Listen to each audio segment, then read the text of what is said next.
শিলিগুড়ি থেকে সিকিম আমরা গেলাম স্কুটিতে। হ্যালো এভরিওয়ান, আমি মাহেশা। আজ আমি তোমাদের সাথে শেয়ার করব আমাদের সিকিমের ফার্স্ট ডে ব্লগটা। কিভাবে আমরা শিলিগুড়ি থেকে সিকিম স্কুটি নিয়ে গেলাম আর কেমনভাবে দিনটা কাটালাম। এখন বাজে সন্ধ্যে 6টায় আর আমরা বেরিয়েছি বাড়ি থেকে। এখন আমরা ওলা বুক করেছি শিয়ালদা স্টেশন যাওয়ার উদ্দেশ্যে। আমাদের ট্রেন আছে কাঞ্চনকন্যা এক্সপ্রেস। আমাদের সেকেন্ড এসিতে টিকিট কাটা ছিল। আমাদের টিকিটের প্রাইস ওই 2500 মতো পড়েছিল পার পারসন। আমরা যেহেতু একদম সাডেন ট্রিপ প্ল্যান করেছিলাম, তার জন্যে আমাদের একটু বেশি টাকা দিয়েই টিকিট কাটতে হয়েছে। যদি তোমরা আগে থেকে প্ল্যান করে রাখো তবে এত টাকা দিয়ে টিকিট কাটতে হবে না। তো বেরিয়ে আমাদের ট্রেন ধরতে বেশ লেট হয়ে গেছিলো। লাস্টের বগিতে আমরা খুব তাড়াতাড়ি করে উঠে তারপরে সেকেন্ড এসিতে এসেছি। এখন বেশ রাত হয়েছে, 9টা বাজে। এখন আমরা একটুখানি বসে আছি ট্রেনের মধ্যে। বসে থাকতে বোর লাগছিল, ওই জন্য এইখানে এই যে টয়লেট আছে তার সামনে। রাতটা বেশ ভালোই কেটেছিল ট্রেনের মধ্যে। এখন সকালবেলায় দেখছি শিলিগুড়ির বেশ কাছাকাছি আমরা ঢুকে গেছি।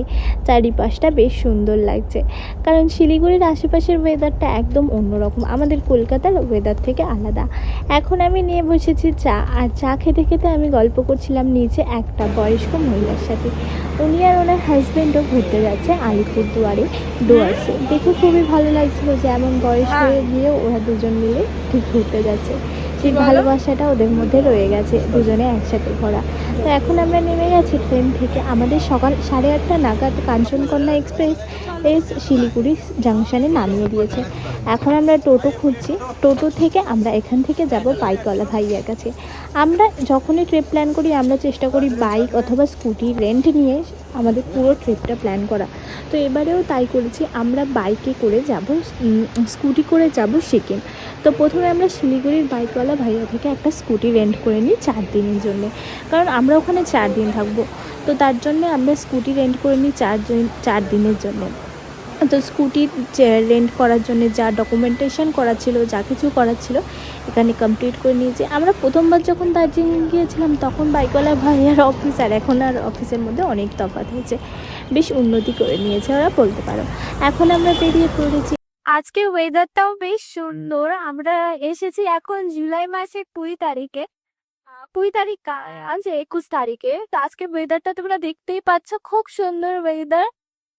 জানি না সিকিমের ওয়েদার ওখানে কেমন আছে, তবে শিলিগুড়ির ওয়েদার তো বেশ মেঘলা মেঘলা আকাশ, টিপটিপ করে বৃষ্টি হচ্ছে। এরকম ওয়েদারে গাড়ি চালাতে বেশ ভালো লাগে আর ঘুরতেও বেশ ভালো লাগে। এতে শিলিগুড়ি থেকে বেরোনোর যে পথটা সেটাই।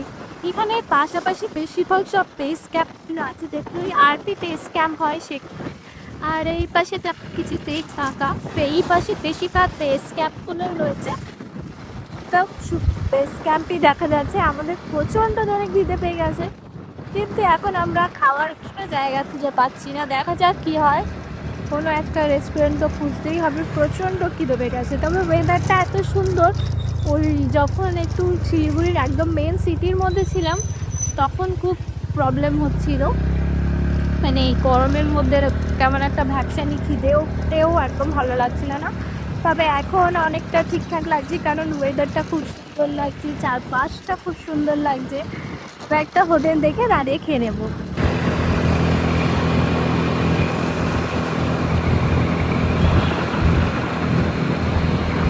এখন হিরিয়ে যাচ্ছে শিবকে, ও আর এখন ওই দূরে পাহাড় দেখা যাচ্ছে। দেখো ওই পাহাড়টা বেশি হয়েছে। এবারের ট্রিপটা না আমরা খুব সাডেন প্ল্যান করেছিলাম, একদম একদিনের মধ্যে টিকিট কেটে একদিনের মধ্যে বেরিয়ে পড়েছিলাম দুজন মিলে। বর্ষাকালে আসলে আমি আর আমার হাজব্যান্ড পাহাড়ে আসতে প্রচণ্ড পরিমাণে ভালোবাসি। বর্ষাকালে পাহাড়ের যে সৌন্দর্য থাকে আমার মনে হয় না আর কোনো কালে এত সুন্দর থাকে। বর্ষাকালে হ্যাঁ পাহাড় খুব ভয়ানক হয়ে যায়, তবে পাহাড় খুব সুন্দরও হয়ে যায়। সকালে কোনো কিছুই ব্রেকফাস্ট করা হয়নি, অবশেষে একটা রেস্টুরেন্ট পেয়েছি আমরা। এটা একদম উপরের দিকে, শিলিগুড়ি থেকে সিকিম যাওয়ার যে রাস্তা একদম পাহাড়ের উপরের দিকে উঠতে একদম প্রথমে হোটেলগুলো পড়ে, মানে রেস্টুরেন্টগুলো পড়ে। এখানে খাবারটা খুব সুন্দরভাবে সার্ভ করেছিল, একদম কাঁসার থালায়, আর খাবারটাও খুব টেস্টি ছিল। তোমরা এই রোড দিয়ে গেলে তোমরা এখানে আসা ট্রাই করবে, আমি লোকেশনটা তোমাদের সাথে ভিডিওতে শেয়ার করে দিয়েছি। কাঁসার থালায় সার্ভ করে বেশ ভালো লাগছে দেখতে। এটা আমরা তিস্তা নদীর কাছে চলে এসেছি। বর্ষায় দেখতেই পাচ্ছ তিস্তা নদী একদম ভরে ভরে আছে। মানে একদম জল পড়া চারিদিকে, একদম অন্যরকম একটা মানে রূপ।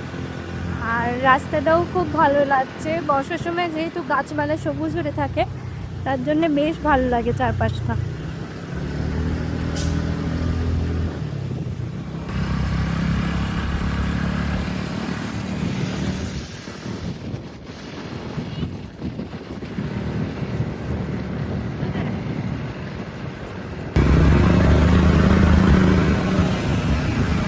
আমরা এখন তিস্তা ভিউ পয়েন্টের কাছে চলে এসেছি। ওখানে তিস্তা ভিউ পয়েন্ট ছিল। আর এই দেখো নদীর আওয়াজ আসছে, তোমরা শুনতেই পাচ্ছ কি জোরে নদীর আওয়াজ। তবে এটা তো নদীর আওয়াজ নয়, এটা হচ্ছে রাস্তার কাজের আওয়াজ, জেনারেটর চলছে। আমি ভাবলাম এটা নদীর আওয়াজ। এটা হচ্ছে তিস্তা ধাম, এটাকে ধাম বলে মনে হয়, বলো? পানির অবস্থা দেখো।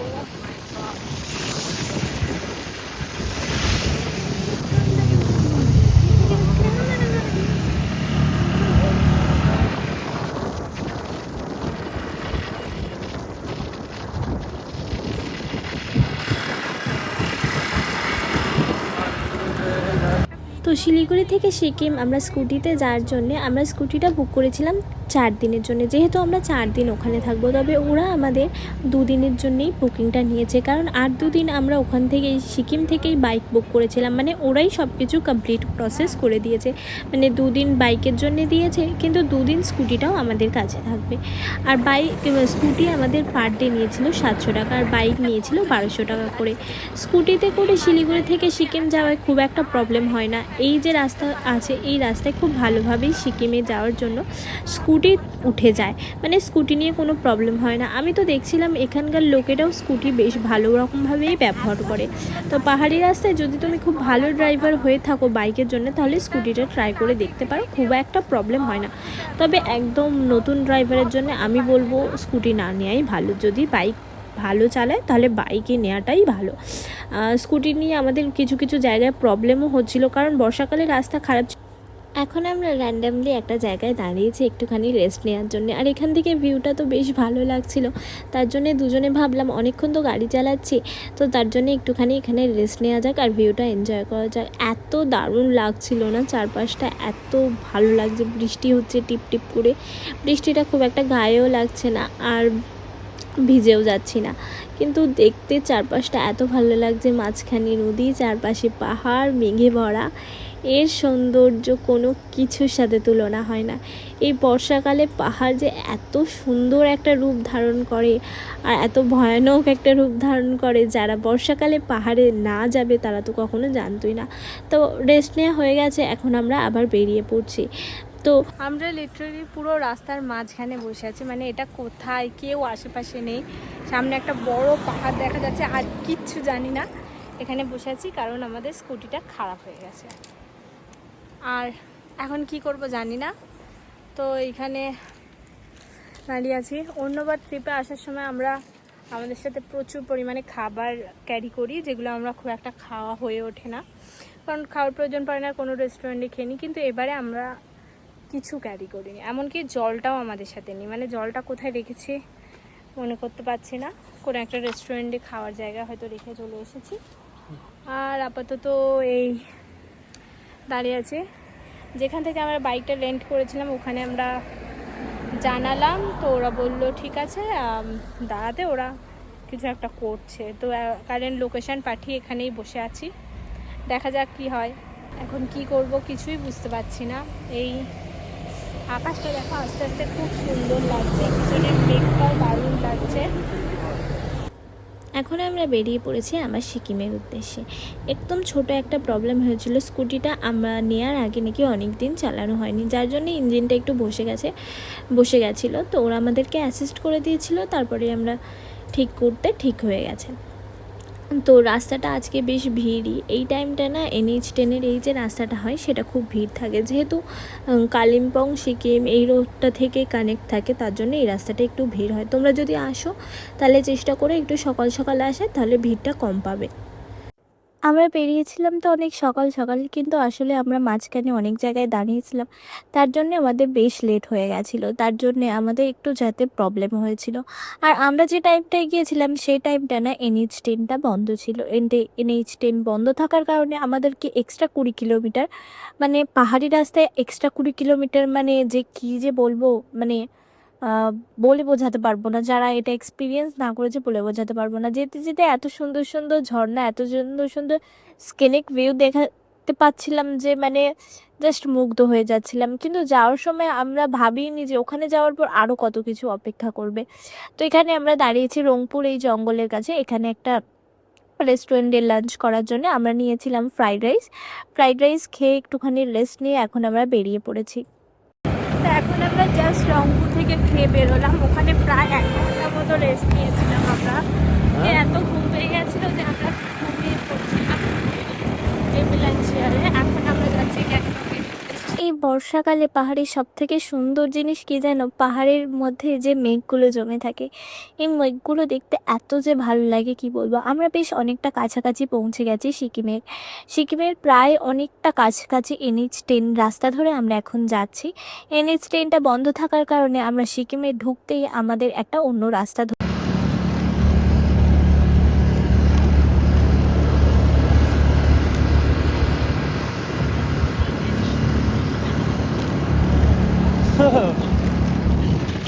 সারা এইবার নিয়ে না। হ্যাঁ,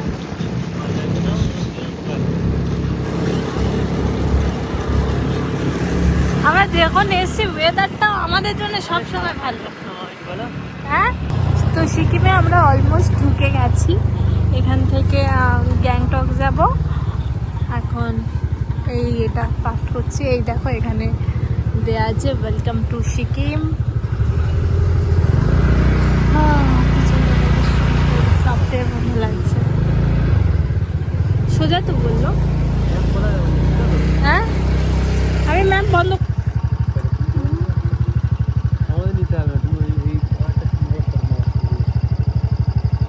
এখন আমরা আছি শিলিগুড়ি থেকে গ্যাংটক যাওয়ার পথে 16 কিলোমিটার দূরে। এখন দেখো বেশ সন্ধে সন্ধে হয়ে এসছে, সূর্য প্রায় ডুবে যাবে এরকম অবস্থা। পাহাড়ের উপরে মেঘগুলো দেখো এখনো কালো হয়ে আছে, আর বৃষ্টি শুরু হয়ে গেছে। বৃষ্টির মধ্যে রেনকোট নিয়ে এই আমরা আমাদের গ্যাংটকের দিকে যে পথ সেটাই যাচ্ছি। আর এই গাছটা দেখো কি ভালো লাগছে, দূর থেকে যে আরও ভালো লাগছে। পুরো এগুলি ফুল ফুটে আছে। আর আমাদের গ্যাংটক ঢুকতে একটু বেশ দেরি হয়ে গেল, কারণ আমরা উপরে মনে হচ্ছে গ্যাংটক।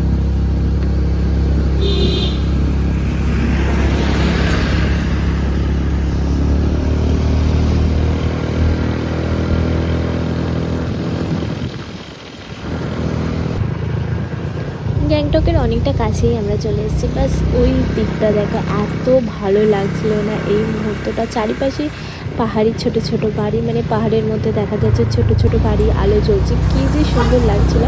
এখন আমরা প্রায় গ্যাংটকে ঢুকেই গেছি বলতে পারো।